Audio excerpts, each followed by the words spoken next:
Chilli powder అన్ని రకాల వంటలకు పచ్చళ్లకు సరైన chilli powder. No colour, no chemicals.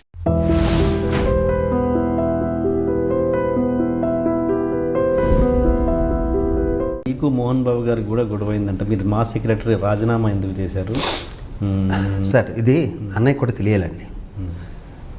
నాకు చాలా ఇష్టం మోహన్ బాబు అంటే. చాలా అంటే చాలా చాలా ఇష్టం మోహన్ బాబు అంటే. అంతే ఇంత కాదు. ముక్సూటిగా ఉంటాడు, నాకు దగ్గరగా ఉంటుంది. ముక్సూటిగా ఉంటాడు, రఫ్ అండ్ టఫ్గా ఉంటాడు. తెల్లారి గట్ల 5 గంటలకి నువ్వు పిలిచి, నన్ను శ్రీకాంత్ని పిలిచి, తమ్ముడు నేను ప్రెసిడెంట్ అవుతున్నాను, నువ్వు జనరల్ సెక్రటరీగా ఉంటున్నావు అంటే, నేను అంతవరకు వైస్ ప్రెసిడెంట్ను అయ్యే చిన్న చిన్న చేశాను తప్పితే, అదే వైస్ ప్రెసిడెంట్ నువ్వు ఈసీ మెంబర్గా చేశాను తప్పితే, జనరల్ సెక్రటరీ అంటే చాలా పెద్ద పోస్ట్. అవును, నేనండి అన్నిటికి మల్లికార్జునరావు గారు అప్పటికే గుళ్ళో పూజలు చేయించి ఆయన తీసుకొచ్చి నేను జనరల్ సెక్రటరీగా ఉంటాను అని ఆయన దగ్గర పెడితే, మరి మోహన్ బాబు గారికి ఎందుకు అనిపించిందో నన్ను జనరల్ సెక్రటరీగా చేయాలని, వెంటనే దాసనారావు గారు సెంట్రల్ మినిస్టర్ ఢిల్లీలో ఉన్నారు, గురుగారికి ఫోన్ చేసి, నేను ఇలాగా శివాజీ రాజాని జనరల్ సెక్రటరీగా పెడుతున్నాను, మంచి హ్యూమన్ బీయింగ్, తను ఏదైనా పని చెప్పినా కూడా టప్రప్ప చేస్తాడు, అందరితో కలిసిపోతాడు అని ఏదో అన్నారు. ఆయన కూడా గురుగారు కూడా అక్కడి నుంచి వచ్చే శివాజీని చెయ్యి అన్నారండి. అనగానే నాతో అంటేనే నేను ఆలోచించుకునే టైం అని ఆయన దగ్గర, మోహన్ బాబు దగ్గర మనం ఆలోచించుకుంటాం, మన మాట కూడా పూర్తిగా ఇంట్రెస్ట్ లేదు. నేను అన్నయ్య కొంచెం ఆలోచించుకుంటాను, తమ్ముడు సరే ఒక్క నిమిషాన్ని శ్రీకాంత్ ఇవ్వన్నారా పక్కి, ఇప్పుడు ఎందుకురా మనం చిన్న వయసు అంత పెద్ద పోస్ట్ ఎందుకు, ఆయన ఎవడు గుడికి వెళ్ళి వచ్చారు కదా అంటే, లేదు ఆయన ఎందుకు అనుకున్నారు, మరి పెద్ద ఆయన కూడా ఓకే అన్నారు కదా, నువ్వు ఉంటే బాగుంటుంది. పైగా మోహన్ బాబు గారు అడిగారు, ఎవనోటి ఇప్పుడు నేను చేయలేనండి పని. ఇప్పుడు సింపుల్ ఒక ఎగ్జాంపుల్ చెప్తాను, ఆయన దగ్గర నుంచి నేను నేర్చుకున్న చెప్తా. మా మురళీకృష్ణరాజు అని ఒక దేవుడు ఒక ఛానల్ పెట్టాడండి, మా ఛానల్ పెట్టాడు. నన్ను చాలా గౌరవంగా చూసుకునేవాడు, నేనంటే చాలా ఇష్టం. మాలో ఈ రోజు ఉన్న డబ్బులని చూసారా, ఇంచుమించు అక్కడి నుంచి వచ్చిన డబ్బులే, మురళీకృష్ణరాజు వచ్చిన డబ్బులే. తమ్ముడు మన క్రికెట్ మ్యాచ్ చదువు. మోహన్ బాబు గారికి నాకు నచ్చింది ఏంటంటే, నాకు బాగానే, నాకు అది ఇప్పుడు అయిపోవాలంటే ఏదైనా సరే, అది కోపం ఇంకేదైనా సరే ఇప్పుడు అయిపోవాలంతే. తమ్ముడు మన క్రికెట్ మ్యాచ్ పెడుతున్నాం, మా ఛానల్కి వెళ్ళి కనుక్కో మనకి ఎంత వస్తుందో అని వెళ్తే, మొన్నే చేశాం కదా అంత లేదు, ₹1,00,00,000 దాకా అవుతుందని మురళీకృష్ణరాజు గారు అంటే, నేను మళ్ళీ మన్నాడు వచ్చి మోహన్ బాబు గారితో, అన్నయ్య ₹1,00,00,000 దాకా ఇచ్చేటట్లున్నారు అన్నాను. కోటి ఏంటి తమ్ముడు మనం అందరూ వస్తాయని, ఫోన్ ఇది టపటప్ ఫోన్ చేసి, ఆయన గొప్పతనం, రాజుగారు 1.5 crore మీరు ఇస్తున్నారు, మనం చేస్తున్నాం. ఆ టైప్స్ నాకు వాయిస్ వినిపిస్తుంది, మీరు ఎలా చెప్తే అలా సార్, దీనికున్న గౌరవం మోహన్ బాబు గారికి ఉన్న గౌరవం. 1.5 crore ఫిక్స్, అంతేగా ఫిక్స్, నో అగ్రిమెంట్స్, అన్ని తర్వాత చూసుకుందాం. 1.5 crore ఓకేనా, ఓకే సార్. చూసా గర్వంగా ఉంటుంది కదా. ఏంటంటే ఒక్క ఫోన్ కాలు 50 లక్షలు. ఆ 1.5 crore పాప మురళీకృష్ణరాజు గారు తీసుకొచ్చి ఇవ్వటం, మోహన్ బాబు గారు తనలో జరగటం ఉన్నది, లేని వాళ్ళకి దాన్ని తీసి ఇవ్వటం కదా అంతా. అలా మోహన్ బాబు గారు ఏదైనా తలుచుకుంటే అయిపోద్ది. ప్రతి చోట హీరోస్ ఉంటారు, విలన్స్ కూడా ఉంటారు, లేకపోతే రాదు కదా. ఇక్కడ కూడా మాకు 2-3 ఉన్నారండి. ఎంతసేపు అన్నయ్య దగ్గర కూర్చుని మొదలు, ఆడు ర్యాషు, వాడు మూర్ఖుడు, వాడు రఫ్, వాడు ఇది నా గురించి ఏదో బ్యాడ్ చదవటం జరిగింది. నేను కేరే చేయను, అసలు నాకు రక్తంలోనే లేదు, జరగటం అన్నది లేదు. గౌరవం, ప్రేమ, భక్తి అన్నీ ఉంటాయి. చెప్పేశారండి ఆయనకి. నాకేమో యాక్సిడెంట్ అయ్యి మొత్తం రాడ్లన్నీ ఉన్నాయి. ఇంకా అన్నయ్య పైగాను నన్ను ఎంత కంఫర్ట్, నాకు ఎవరికైనా పరిచయం చేస్తే, మోహన్ బాబు గారు మంచి హ్యూమన్ బీయింగ్ అండి, శివాజీ రాజా మా జనరల్ సెక్రటరీ అని, ఆయన బయటకు ఏదైనా పార్టీ వాళ్ళ ఫ్యామిలీ ఫ్రెండ్స్ అమెరికా నుంచి ఎవరినో వస్తే, ఏదైనా స్టార్ హోటల్కి వెళ్తే నన్ను కూడా తీసుకెళ్ళేవాడు. అంత రిలేషన్ ఉండేది. నన్ను ఎంత బాగా చూసుకునేవారో చెప్పలేము అనమాట. ఎవరు మోసేశారో బాగా మోసేశారు. నాడు ఎవడ మాట ఏండు, వాడు యారిగెంటు, వాడు ఇది వాడది అని. మరి ఆయన అంత పెద్ద ఆయన నమ్మాడా అంటే, నమ్మి తర్వాత నాకు చేంజ్ తెలుస్తుంది చేంజ్, చిన్న చేంజ్ తెలుస్తుంది. నాకు మోహన్ బాబు నవ్వు అంటే చాలా ఇష్టం, చాలా బాగుంటుంది. ఆయన నవ్వుతే బాగుంటుంది. ఆ నవ్వు కొంచెం తగ్గే రోడ్కి నేను కొంచెం దూరంగా ఉండటం మొదలుపెట్టాను.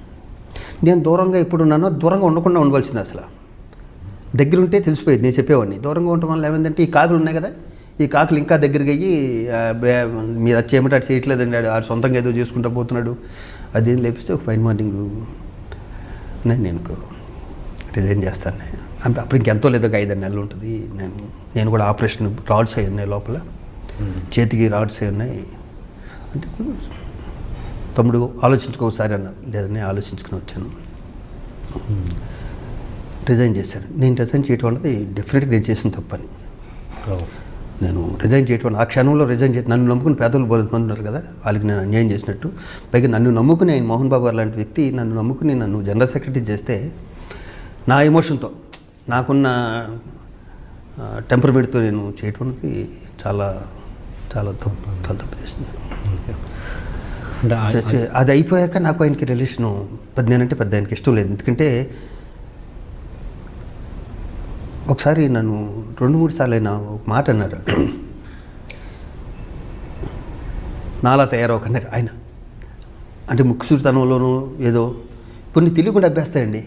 ఆయన మార్నింగ్ 7 గంటలకు ఉంటారు కదండి. ఈ రోజు వరకు నా 30 ఏళ్ళ చరిత్రలో మీకు ఎన్ని గంటలకు వస్తానని ఇంటర్వ్యూ 10 నిమిషాల ముందు ఉంటా. షూటింగ్ కూడా అంతే. నా గురించి ఎప్పుడు ఈ రోజు ఒక క్షణం వెయిట్ చేసిన లేదు. ఆయన దగ్గర పెద్దోళ్ళ దగ్గర నేర్చుకుని కూడా ఉంటాయి. స్వతహాగా మనకు వచ్చిన టెంపరో మనకు వచ్చిన కోపం మన జీన్స్లో ఉన్నది, దాన్ని నొక్కిపెట్టి ఉంచలేము, దాయలేము. అలాగా మరి ఎందుకు నేనంటే మోహన్ బాబు గారికి ఇష్టం లేదని నేను అనుకుంటున్నాను. ఎందుకంటే ఈ మధ్యన కూడా 2-3 సార్లు ఫోన్లో మాట్లాడాను. మాట్లాడితే వస్తాను తమ్ముడు అన్నారు. మళ్ళీ బర్త్డేకి నిన్న బర్త్డే మొన్న ఫోన్ చేశాను, 2 సార్లు ఎత్తలేదు.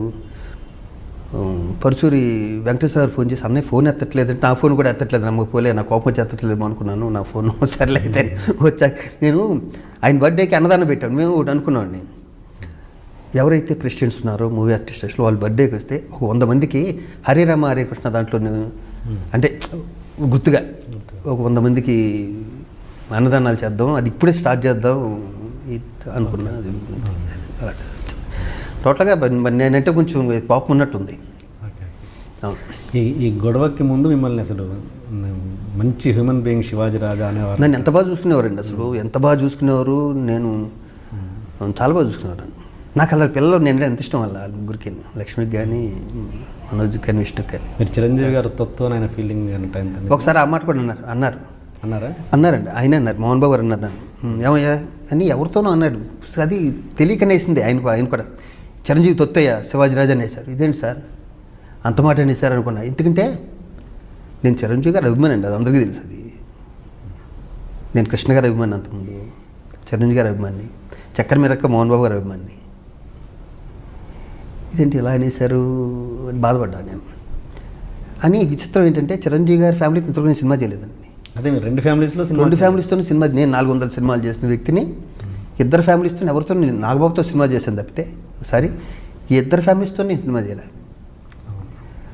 తొత్తు అంటే స్నేహం అన్న మీనింగ్ ఏమన్నా అన్నారేమో, అయినా తెలీదు. ఆయనతో తమ్ముడు నాకు అబద్ధం చెప్పేవాళ్ళంటే ఇష్టం ఉండదయ్యా, ఏదైనా సరే ముక్కుసూటిగా నిజమే చెప్పాలి అలాగనే అన్న. ఒకరోజు ఆర్ట్ డైరెక్టర్ శ్రీనివాసరాజు ఆయన ఇంట్లో కూర్చున్నారు, నన్ను ఎందుకు రమ్మన్నారు. నేను వెళ్ళాను. తమ్ముడు కాఫీ, మర్యాదల్లో మోహన్ బాబు ఇచ్చింటే ఎవరెవరు మర్యాదలు కానీ అవి. నేను ఏమయ్యా మన గురించి ఏమనుకుంటున్నారు బయట అన్నారు.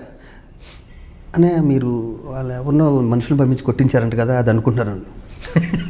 నేను అనేసాను మాట, కింద శ్రీనివాసరాజు అని వ్యక్తిని నొక్కుతున్నాను నెల పట్టుకుని ఇలాగా ఉండరా. ఆయనకు నేను మాట ఇచ్చాను, యావని తమ్ముడు ఉన్నది ఉన్నట్టు చెప్పు, అబద్ధాలు చెప్పడం ఇష్టం ఉండదండి. ఇప్పుడు బయట ఏమనుకుంటున్నారంటే ఈయన ఎవరినో మనుషులు పంపించాం అన్నయ్య ఒకరిని కొట్టించారంటే అనుకుంటున్నారు. ఆయన అడిగారు, అదే చెప్పానన్న. ఆయన ఒక్క నిమిషం ఇలా షాక్ అయ్యి, అవసరమైతే నేనే వెళ్ళి కొడతాను, ఎవరిని ఎందుకు పంపిస్తానన్నారు. పాపం నవ్వాడు ఆయన. లేదన్నా మీరు ఏదైనా సరే ఉన్నది ఉన్నట్టు చెప్పన్నారని నేను చెప్పాను అన్న. ఆయనతో బాగుంటుంది.